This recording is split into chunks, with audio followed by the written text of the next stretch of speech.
The first time my boyfriend told me I was too ambitious, I laughed and thought he was joking. The last time he said it, I'd just been promoted to vice president, and he followed it with, "Honestly, Madison, I feel pressured just being around you now. My name is Madison Clark. I'm 33. I live in Seattle. And apparently, my career intimidated the man who once swore he'd always be proud of me. This is the story of how the guy I loved wanted me to shrink so he could feel big enough, and how I chose my career, my future, and myself, and let him sink into his own fear of successful women. 1. The night I became too much. The night everything snapped. Seattle was doing that moody drizzle thing it does 9 months out of the year. I was standing in our tiny kitchen, still in my navy sheath dress from work, barefoot, hair coming out of a low bun, reheating leftover pad thai in the microwave. My phone was face up on the counter, screen lit with an email that had changed my entire life. Subject line, Offer, VP of Product Strategy. The words glowed at me like I'd won the lottery. I'd done it. After 10 years of 60-hour weeks, nonstop flights, and being the reliable one at a mid-sized tech company called North Harbor Systems, I'd just been offered the VP role I'd been fantasizing about since I was a 24-year-old associate, putting together slide decks at 2 a.m. The microwave beeped. I barely heard it. Behind me, Tyler leaned against the opposite counter, arms folded, gray sweatpants, faded UW Huskies t-shirt, jaw clenched. He'd just read the same email. VP, he repeated, like the letters tasted sour. Wow. Wow good or wow bad? I tried to keep my voice light. My heart was still racing with that fizzy, unreal joy. He shrugged. It's a lot. A lot. Awesome. I nudged. Ty, this is huge. This is everything I've worked for. It's more money, more responsibility. They're finally giving me a seat at the table. Exactly. He cut in. More money, more responsibility, more hours, more of you on your laptop while I eat dinner alone. The pad thai smell suddenly made me nauseous. I blinked at him. You're mad I got promoted? I didn't say I'm mad, he said, staring at the floor. I don't know, Mads. I feel pressured. It's like you're on this rocket ship and I'm still on the ground. Pressured to do what? I asked. Grow? Level up? I've always encouraged you. He laughed softly, but there was no humor in it. You've always made me feel like I'm behind. That's when he said it again. The words I'd brushed off before. You're just too ambitious, Madison. It's a lot to be with. The microwave beeped again. Neither of us moved. Somewhere in my chest, something small and tired sat up and said, We're not doing this again. 2. How we got here. To understand why that sentence broke something in me, you have to understand who I was before Tyler and how hard I climbed. I grew up in Ohio, in a town where the biggest dream most people had was getting a decent job at the distribution center and a house with a yard. My mom was a nurse, my dad did maintenance at the high school, and our idea of a big night out was Olive Garden with a coupon. I was the weird kid who checked out books about women CEOs and circled internships in magazines. I watched TED Talks while my friends drank cheap vodka in someone's basement. College was my golden ticket. I got into Ohio State on a partial scholarship, majored in business, and got obsessed with tech. My junior year, I landed an internship in Seattle and stood in front of the Amazon spheres with tears in my eyes, thinking, this is where I'm supposed to be. Fast forward a decade. I'd moved to Seattle permanently, clawed my way up from junior analyst to senior director of product strategy at North Harbor Systems.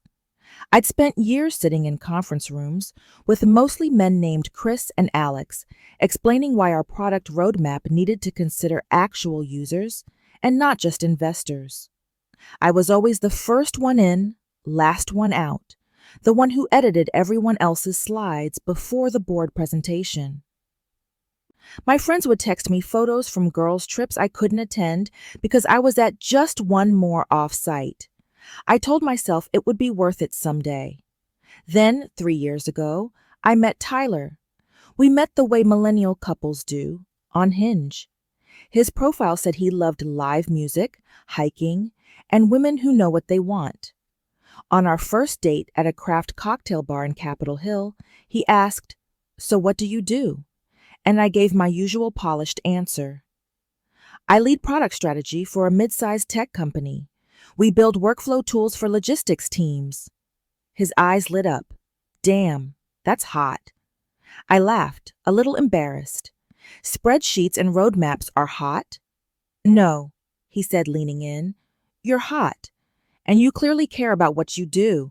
That's attractive as hell. Back then, I believed him. He worked as an account manager for a regional marketing firm, made okay money, liked his co-workers, enjoyed time off. He talked about maybe starting his own consulting gig someday. We went to shows at the Crocodile, got drunk on Fremont Brewing IPAs, binge-watched Succession, and made fun of Kendall Roy. On Sundays, we'd wander Pike Place Market, splitting a cinnamon roll and arguing over which flowers to take home. He told me all the time, "I love how driven you are, Mads. You're going places." I thought I'd finally found a man who wasn't threatened by that. The signs were small at first, easy to ignore. The way he'd sigh when I opened my laptop after dinner. The jokes about how my company was my real boyfriend. The way he'd go quiet when I told him about a big win at work. Then talk about his coworker's promotion and how some people always get luck handed to them. Looking back, the red flags were there. I just kept running them through the wash until they turned pink. 3. Death by 1,000 comments. The first time he actually said the words, "too ambitious," it was almost a throwaway. We were at brunch with some of his friends at a place in Ballard that does those ridiculous $17 avocado toasts and bottomless mimosas. Someone asked me about work, and I mentioned I just finished a huge pitch for a new product line and that the VP of product had pulled me aside afterward and said, "You should be thinking about what your next step is here." Next step? Like what? His friend Brianna asked, twirling her straw. I shrugged, feeling my cheeks warm. I don't know. Director level, maybe VP someday. It's on the horizon. Of course it is, Tyler joked, bumping my shoulder. Mads doesn't have a pause button. She's going to be running the company by 40. Or burned out by 35, one of his other friends said. Everyone laughed. Tyler added, "She's just too ambitious sometimes. I keep telling her, it's okay to chill." I remember staring at him, mimosa halfway to my lips. Too ambitious. Said like I was overeating or oversharing. I made a joke out of it. Would you rather I be lazy? But something lodged under my ribs. After that, it was like he discovered a phrase he liked the taste of. When I reworked my resume with bigger language because a recruiter had reached out about a competing company. Geez, babe, how many titles do you need? You're already doing great. You're too ambitious. Just enjoy where you are. When I signed up for an 8-week executive coaching program, my company partially reimbursed. Isn't your job enough? Feels like you're addicted to leveling up. When I spent a Saturday morning finishing a slide deck for Monday instead of going to a farmer's market with him. You're choosing work over real life again. That ambition of yours is going to leave you alone one day. I try to explain. I'm not choosing work over real life. My work is part of my real life. I like what I do. I like building things. I like leading. This isn't a phase for me. He'd roll his eyes. Yeah. girl boss, gatekeep, whatever. I told myself he was just stressed, that men are taught their worth is tied to their careers, and maybe mine being so front and center poked at something raw in him. So I softened myself. I stopped talking about work as much. I sanded down my wins so they sounded smaller. When my boss flew me to New York for an investor meeting, I angled it as kind of a hassle, instead of the electric, career-defining moment it actually was. But ambition is hard to hide. You can't keep a lid on a boiling pot forever. 4. The promotion track. A year before the VP email, North Harbor announced a reorg. New CEO, new structure, big changes. Suddenly, there was a clear path. They were carving out a new VP of product strategy role, and my boss said my name in the same breath. "I'm not promising anything," he said in a Zoom 1-1, his face framed by the world's most boring bookshelf. "But if you want it, this is your shot. You'll need to show up next level this year." My stomach dropped in that delicious, terrifying way. "Next level how?" I asked, already mentally opening a fresh Notion doc. Own the roadmap, get the teams aligned, show you can lead cross-functionally, and honestly, start acting like a VP now. The title usually follows the behavior. I got off that call vibrating. That night, I told Tyler while we were making dinner. He was chopping onions for tacos. I was rinsing lettuce. "They might create a VP role," I said, trying to sound casual. "And my boss said I should go for it." He paused, knife hovering midair. "VP, huh?" "Yeah," I said, feeling my pulse in my throat. "It's big. It would mean more money, obviously, and more visibility. I'd be reporting directly to the C-suite. I'd probably be on more calls late, especially with Europe, and there'd definitely be more travel, but so more work," he cut in. I hesitated. Yes, but it's the kind of work I've always wanted. I'd finally be able to actually drive product decisions instead of just pitching them. He went back to chopping, slower this time. "I mean, do you really need that?" "Need what?" I asked. "To be VP?" he said. "You already make good money. We're doing fine. You're always stressed as it is. Isn't there a point where enough is enough?" I stared at the cutting board. "For me, no. Not yet." He sighed. "You're already the most ambitious person I know." "Sometimes it's just a lot." I forced a smile. "You said you liked that about me." "Yeah," he murmured. "I thought I did." Over the next 12 months, my life became a montage of Seattle coffee shops, late-night Zoom calls, and too many Post-its on my wall. I led product workshops with engineering, sat in endless customer interviews, prepped my team until all of us were reciting the roadmap in our sleep. I started waking up at 5:30 to get a workout in before my 8 a.m. stand-up. I did Sunday planning sessions with my iPad and a giant iced coffee. I joined a Women in Tech leadership circle and actually let myself say out loud, "I want to be VP."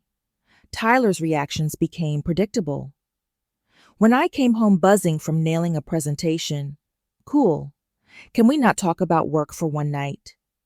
When I posted on LinkedIn about a big milestone and it got a crazy amount of engagement, "Wow, look at you, your little personal brand." When I had to reschedule date night because of an urgent roadmap review, it's like I'm dating your Outlook calendar.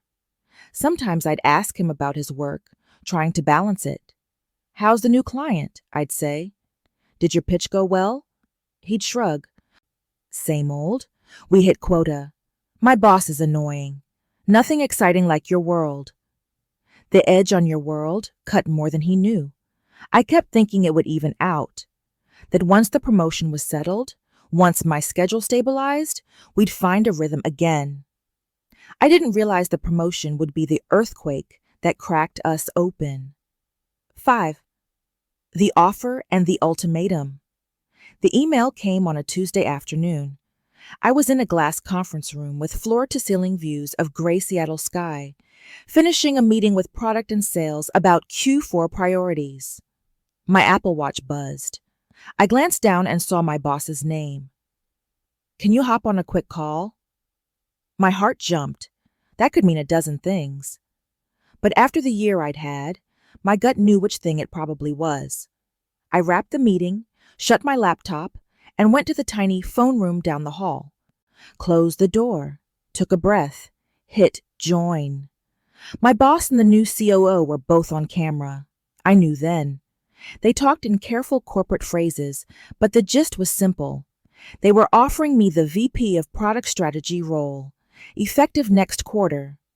Significant salary bump, equity refresh, bigger bonus potential, bigger team.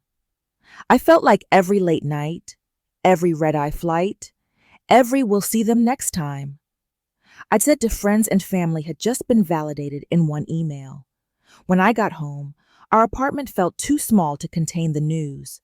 I wanted to scream, to pop champagne, to dance around the living room. Tyler was on the couch, PlayStation controller in hand, an NBA game paused on the screen. Pause for real life? I asked, heart thudding. He looked over, expression neutral. What's up? I held up my phone like a trophy. They offered it. The VP role. It's official. They're announcing it at the all hands next week. He blinked. Already? Wow. I laughed nervously. Yeah. We've been talking about it for months. You knew it was a possibility. Right, he said. I just didn't think it'd be now. I sat on the coffee table facing him, needing him to see my face. This is good news, Ty. Like, life-changing news. For both of us. Higher salary, bigger bonus. We can actually look at buying a house in a year or two. We can take that Italy trip you keep talking about. This is the thing I've been killing myself for. He set the controller down but didn't smile. And what's the catch? The catch? I repeated. He shrugged. There's always a catch with you and work. More money, but more you not being here. Yes, there will be more hours, I admitted. Especially at first. I'll probably have to travel to New York and maybe London. There'll be more late calls. But it's not like I'm going to vanish. And it's not forever. Once I settle in, you say that every time, he snapped. I flinched. He exhaled, ran a hand through his hair. I'm not trying to rain on your parade. Mads, I already feel like I barely see you. You're always exhausted, always thinking about a deck or some stakeholder or whatever. Now you're going to be VP, reporting to the C-suite. That's a whole new level. That's the point, I said slowly. That's what I've been working toward. He looked at me like I was missing something obvious. Do you ever think about us in this equation? Yes, I said, too quickly. Of course I do. That's why I kept you in the loop. That's why I asked what you thought. You didn't ask, he countered. You told me. Hey, I might be VP. Hey, they're considering me. It's all just been you, going up, and me, standing here watching. That's not fair, I said. I've supported you every step. When you wanted to switch accounts, when you talked about freelancing, when you wanted to quit and travel for a month. I've never once asked you to be smaller. Because I'm already small to you, he said quietly. Silence settled like dust. What does that mean? I whispered. He swallowed. It means you're the star, Mads. You walk into a room and you've got your blazer and your title and your leadership voice. You talk about my team and my roadmap, and people listen. And I manage some accounts at a mid-level firm. I make enough, but not like you. My job isn't changing the world. You work with clients who depend on you, I said. You build campaigns. You're good at what you do. He shook his head. You don't get it. When people ask what you do, their eyes light up. They're impressed. When they ask what I do, it's like, cool marketing. I watch how my friends look at you, how my parents talk about you. It's like I'm dating a celebrity and I'm the guy carrying her bags. I stared at him, stunned. So your solution is what?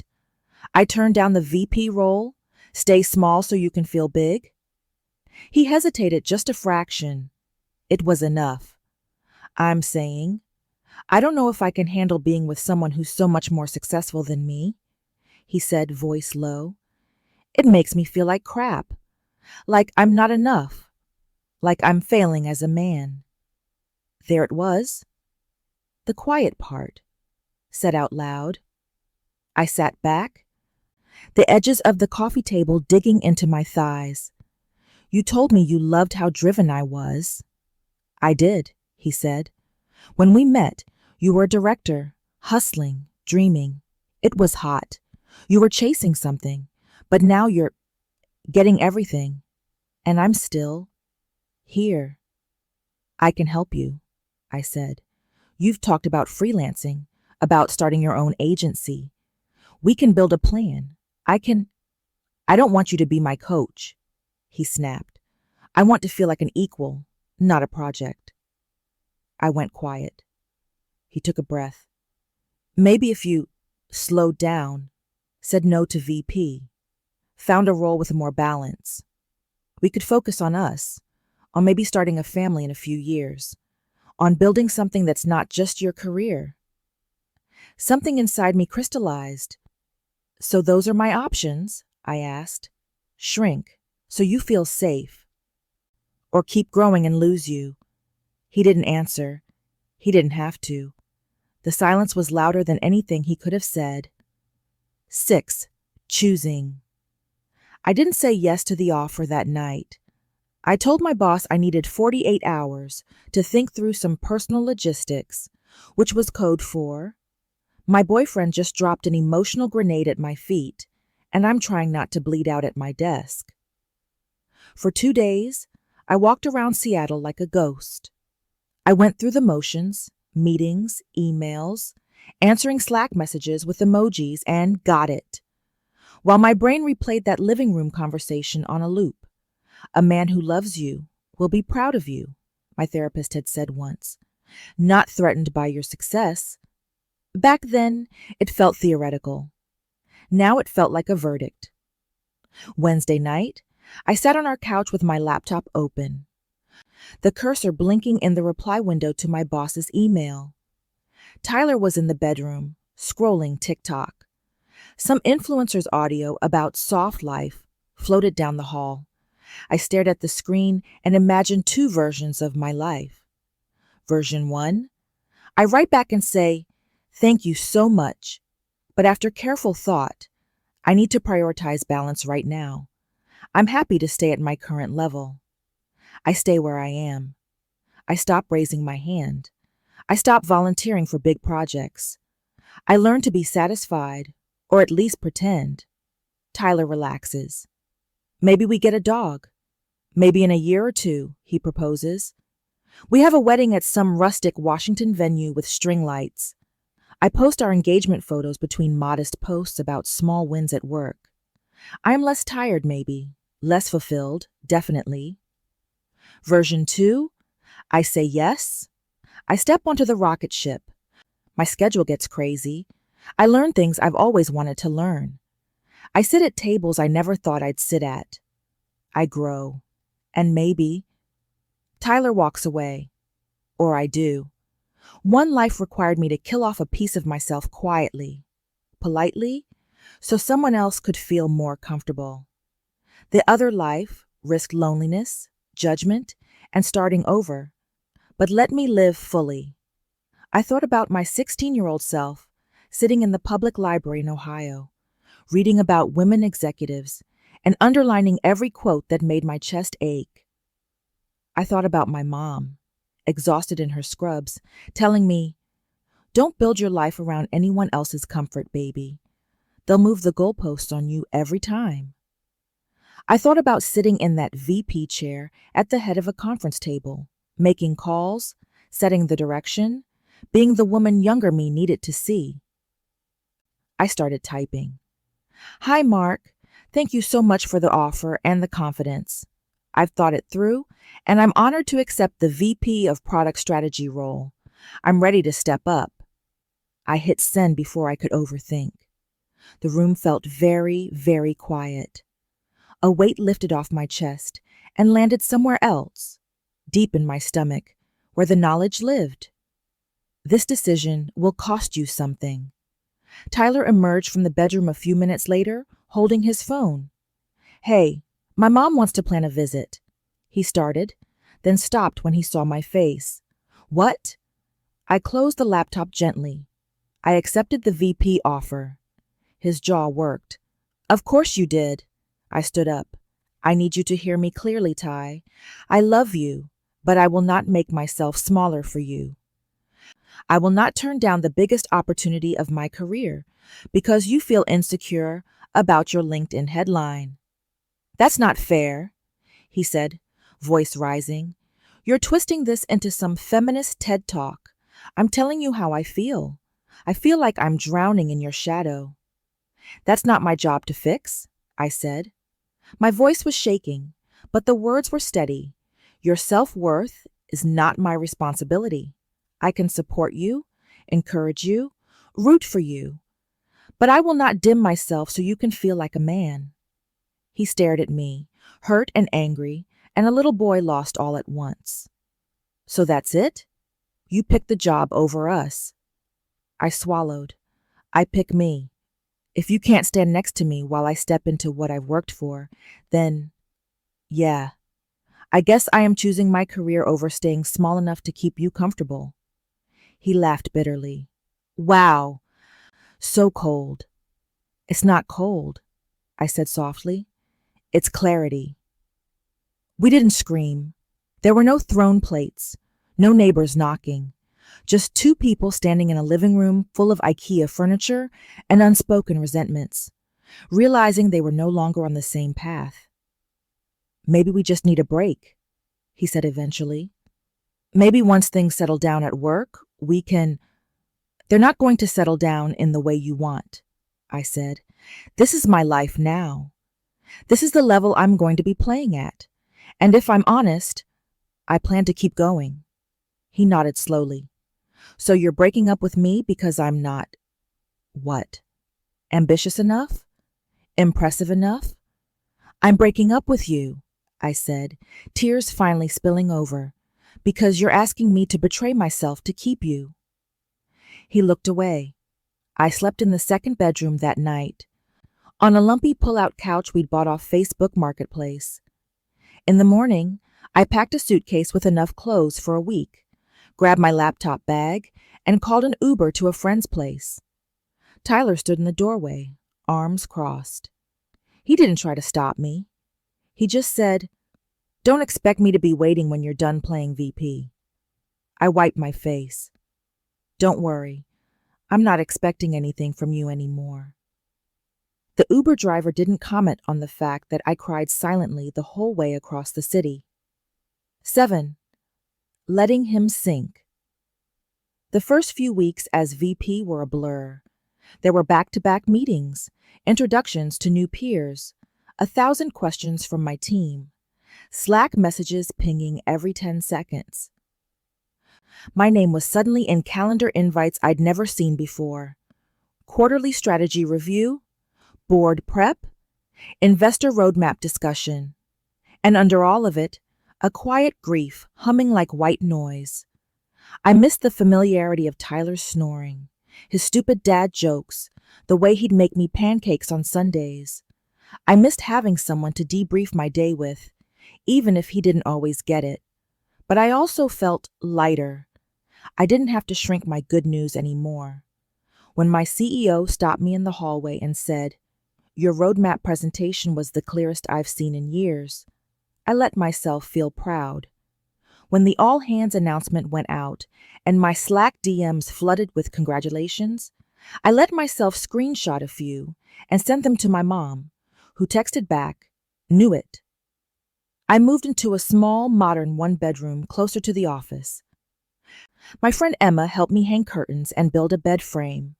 We drank cheap Prosecco on the floor, and she said, "You know you did the brave thing, right?" "It doesn't feel brave," I said. "It feels like I jumped without checking how far down the ground is." "That's what brave is," she said. For a while, I heard about Tyler through the grapevine. Seattle is a village pretending to be a city. A mutual friend mentioned he seemed off at trivia night. Another said he'd been talking about quitting his job to figure things out, but hadn't actually done it. Someone sent me a screenshot of his Instagram story. A black screen with white text. "Some people choose money over love. Could never be me." I muted his account. I blocked his number. Not in a dramatic, "I hate you forever" way. In a, "I will spiral if I keep peeking at your life" way. Instead, I poured myself into building a life that didn't revolve around being a girlfriend or an employee, but something more stable, being me.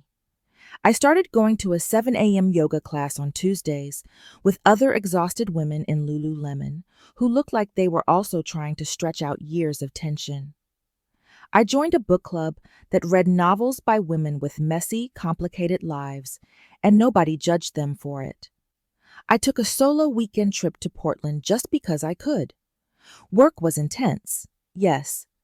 There were nights I ate Uber Eats in my office, laptop open past 9 p.m.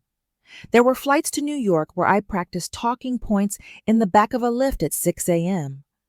But now, the equation felt honest. I was working hard for something I chose, not something I felt pressured into. About 6 months after the breakup, I was in line at a Starbucks near the office when I heard my name. "Madison?" I turned. It was one of Tyler's co-workers, Jared, I think. We'd met at a happy hour once. "Hey," I said cautiously. "How's it going?" He chuckled awkwardly. Good. You look busy." He gestured at my blazer, laptop bag, and the North Harbor badge around my neck. "VP life treating you well?" "Yeah," I said. "It's a lot, but it's good." He nodded. "Good. You deserve it." "Hey, I saw Ty last week." My stomach tightened. "Oh?" He quit," Jared said. "No real plan. Said he was going to start some big marketing agency, but then he just didn't. Last I heard, he's doing DoorDash and bartending at night while he figures things out." I swallowed. "I hope he figures out whatever he needs to." Jared hesitated. "He's been kind of bitter, to be honest. Keeps saying you chose capitalism over love and that you left him in the dust." I smiled, small and polite. He's entitled to his story. Jared studied me for a second. For what it's worth, the way he talks about it, it sounds like he wanted you to dim your light. And you didn't. That's kind of badass. I laughed, surprised by the warmth in my chest. "Thanks." As I walked back to the office with my iced coffee, I thought about how different our choices had been. Tyler had the same options I did when my career took off. He could have examined his own insecurities, gone to therapy, let my success inspire him to level up too. Or he could do what he actually did, decide that my growth was a threat, and sit in that feeling until it calcified into resentment. He chose the latter. I chose not to drown in it with him. 8. My new life and a question for you. A year after my promotion, I sat at the head of a long conference table, a group of product managers and designers looking at me, waiting. We were about to finalize the roadmap for our newest product, a tool that would actually make life easier for operations teams who'd been begging for certain features for years. I'd fought tooth and nail for this initiative with the board. I'd prepared decks, compiled user research, stood my ground when an older VP tried to talk over me. Now the room was mine. "Okay," I said, glancing around. "We've got 3 options for sequencing these features. Option A gets us quick wins, but pushes out what users have been most vocal about. Option B is safer, but slower. Option C is bolder. It's more work up front, but if we pull it off, it changes our position in the market. A PM raised his hand. What do you think? Old me would have hedged, deferred, softened. New me leaned forward. I think we're capable of option C, I said, and I'm willing to stand behind that call. There was a beat of silence, then nods, questions, real discussion. After the meeting, one of the younger women on my team came up to me, coffee in hand, eyes bright. Hey, she said shyly, I just wanted to say, watching you in there makes me feel like maybe I don't have to apologize for wanting to lead someday. Like, it's okay to want to be the VP. I smiled. It's more than okay. It's yours if you want it. On the bus ride home that night, the Seattle sky doing its moody pink and gray thing, I thought about Tyler. I thought about the night in the kitchen with the reheated pad thai. When he looked at my promotion email like it was a bomb that had gone off in his lap. I wondered briefly if he'd figured his life out, if his agency idea ever took off. I didn't stalk him to find out, not because I didn't care at all, but because his path was no longer any of my business. What was my business was this, the woman I'd become because I didn't fold. Was it lonely sometimes? Absolutely. There are nights I crawl into bed and wish there was someone there who understood what it feels like to be both exhausted and fulfilled at the same time. But I'd rather be alone in a life I chose than partnered in a life I shrank myself to fit into. I used to think love meant compromising everything. Now I think real love, romantic or otherwise, is the space where both people can expand, where your partner sees you rise and says, how can I meet you there? Instead of come back down so I feel tall again. So that's my story. I was told I was too ambitious by a man who claimed to love me, until it threatened his sense of himself. I became a VP anyway. I chose my career, my future, and my own self-respect. And I let him sink into his own fear of successful women without trying to drag him out. Because here's the thing.